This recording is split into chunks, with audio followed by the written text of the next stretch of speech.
Hello. आप सभी को मेरा नमस्कार। मैं हूं डॉक्टर उत्तम कुमार लिंका। मैं कंसल्टेंट डर्मेटोलॉजिस्ट एंड ट्रैकोलॉजिस्ट हूं। मैं कोलकाता में काम करता हूं। मैं आज आप लोगों को कीलॉइड के बारे में बताऊंगा। बहुत सारे लोग ये टर्म पहली बार सुनते होंगे, तो चलिए हम डिटेल्स में इसको बताएंगे ये क्या है, कैसे होता है और इसको प्रिवेंट किया जा सकता है कि नहीं, इसके बारे में हम बताएंगे आपको। आप लोग को कभी घाव हुआ, कहीं पे कट कट गया होगा, तो उसके बाद क्या होता है, वो स्कार हो जाता है। मतलब घाव ठीक होता है, वुंड हीलिंग होता है, उसके बाद वो जगह में एक स्कार हो जाता है। जैसे हमारे यहाँ पे एक स्कार है। लेकिन कुछ कुछ लोगों का वो जेनेटिक प्रॉब्लम के वजह से ये जो स्कार है, मानी स्किन के लेवल में वहाँ पे नहीं रहता है। ये स्कार टिश्यू और ऊपर उठ जाता है, फूल जाता है, बड़ा हो जाता है एकदम। तो ये एक जेनेटिक प्रॉब्लम होता है। इसमें कोई एग्जैक्ट कॉज नहीं पता है कि क्यों होता है, किस लिए होता है, लेकिन ये पाया गया है कुछ कुछ फैमिली में। जिसका फैमिली में पापा मम्मी को है तो बच्चों को होने का चांसेस रहता है।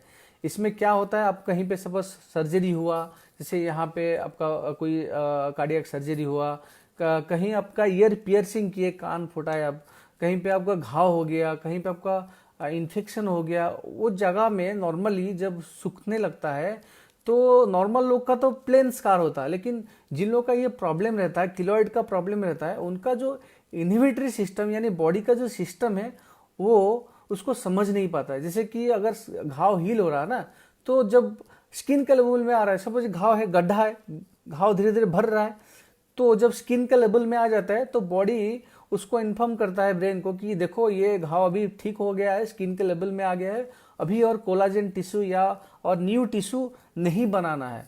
तो वहीं पे ठीक हो जाता है, वो बंद हो जाता है। लेकिन ये जो इन्हिबिटरी सिस्टम है कुछ कुछ लोगों में काम नहीं करता है। उनका जो ब्रेन को सिग्नल नहीं जाता है, पता नहीं चल रहा है कि घाव ठीक हो गया है। वो ठीक होने के बाद भी स्किन के लेवल में वो स्कार आने के बाद भी और भी स्कार टिश्यू यानी कोलाजन टिश्यू बनने लगता है, फाइब्रोब्लास्ट बनने लगता है, जिसके वजह से वो स्किन से और ऊपर उठ जाता है, ऊंचा हो जाता है, बड़ा वाला मांस आ जाता है ऊपर में। तो ये देखने में बहुत खराब लगता है। कभी कभी सिम्टम्स तो ज़्यादा रहता नहीं, लेकिन जो कुछ सिम्टम रहता है, क्या रहता है, कभी कभी वहाँ पे खुजली हो सकता है, टाइटनेस हो सकता है, कभी कभी पेन होता है। ये रियली होता है। और बहुत बड़ा होता है तो बहुत ही अगली है, बहुत खराब लगता है। तो ये कहाँ पे ज़्यादा पाया जाता है, ये नॉर्मली हमारा स्टर्नल यानी ये चेस्ट में पाया जाता है, शोल्डर में, बैक में पाया जाता है, और ये कहीं पे भी हो सकता है, लेकिन ये जगह में ज़्यादा मिलता है। तो कब ये ज़्यादा होता है, जब कोई बर्न हो जाता है, कभी कहीं पे अगर कोई जल गया, किसी का कोई सर्जरी हुआ, कोई किसी का इन्फेक्शन हुआ, कोई फोड़ा फोड़ा हुआ, तो कोई पिंपल्स, अगर पीठ में पिंपल हो रहा है, एक्ने होता है, एक्ने के स्कार होता है, ये सब केसेस में ये ज़्यादा मिलता है। ये किलॉइड सबका नहीं होता है, जिसका किलॉइडल टेंडेंसी यानी जिसका ये किलॉइड होने का जेनेटिक प्रॉब्लम है उनका ही होता है। तो अगर ऐसा होता है तो इसका क्या क्या इलाज होता है। इलाज, अगर आपका शुरुआती स्टेज में आते हैं, एकदम छोटा है, तो कभी कभी क्रीम से भी तो वो ठीक हो जाता है। बहुत सारा सिलिकॉन क्रीम आता है। एकदम नया अगर अर्ली स्टेज में आते हैं तो ये ठीक हो सकता है। अगर बड़ा है तो आपको हो सकता है वहाँ पे इंजेक्शन लगाया जाए, वही सेम जगह में इंट्रालेजिनल इंजेक्शन आता है, स्टेरॉइड इंजेक्शन आता है, और 5-फ्लोरोयुरासिल नाम के कंपाउंड मेडिसिन आता है, वो भी दिया जाता है। उसका अलग सा रेशियो होता है, कितना देना है वो आपका जो स्किन का डॉक्टर है वो देगा, नहीं तो इसका इलाज प्लास्टिक सर्जन भी करते हैं। और क्रायोथेरेपी बोल के एक थेरेपी है, लिक्विड नाइट्रोजन एक ठंडा स्प्रे है, वो भी दिया जाता है।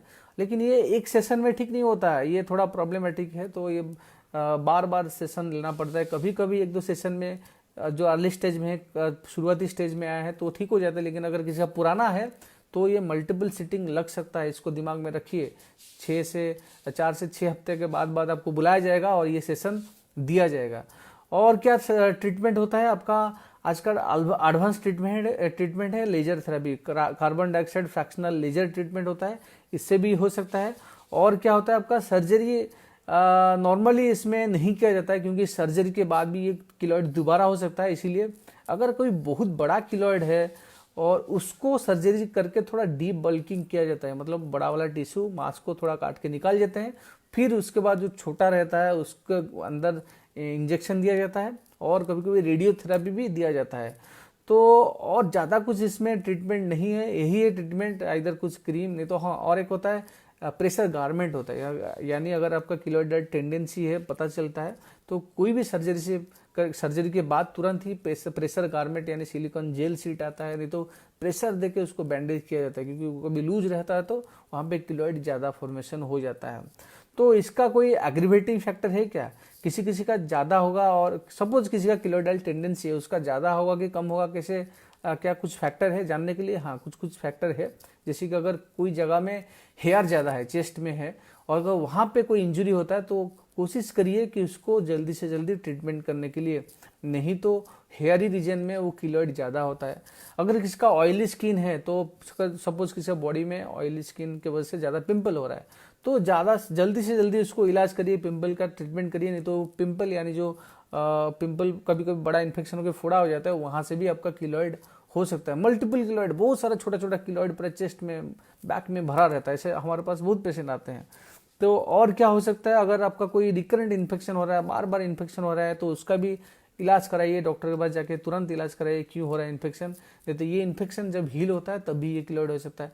तो और कोई प्रिवेंशन नहीं है, आपको ये रिस्क फैक्टर है, इसके वजह से होता है, तो आपको दिमाग में रखिए। अगर आपका किलोइड का प्रॉब्लम है, कोई भी आपका इंजरी होता है बॉडी में, कोई भी घाव होता है, कोई भी इन्फेक्शन होता है, कोई भी सर्जरी होता है, कोशिश करिए जल्दी से जल्दी एंटीबायोटिक खा के या लगा के उसको जल्दी से जल्दी ठीक करने के लिए। जितना आप वेट करेंगे, उसको जितना नेग्लेक्ट करेंगे, आपका किलोइड उतना ही बढ़ेगा और बाद में उतना प्रॉब्लम होगा। ये एक रिकरेंट कंडीशन है, बार बार हो सकता है। तो इससे और कुछ ज़्यादा नहीं बोलना है, और आशा करता हूँ कि आपको इससे कुछ ना कुछ अच्छा इन्फॉर्मेशन मिला होगा। आपका और कोई भी डाउट है तो मुझे मेरा कमेंट बॉक्स में यहाँ पे लिख सकते हैं, और जिसका भी ऐसा प्रॉब्लम है आप ये वीडियो उनके साथ शेयर करिए ताकि उनको भी कुछ बेनिफिट मिले। और इसका ट्रीटमेंट सबसे अच्छा डर्मेटोलॉजिस्ट और प्लास्टिक सर्जन ही करते हैं। Thank you, stay healthy, stay safe.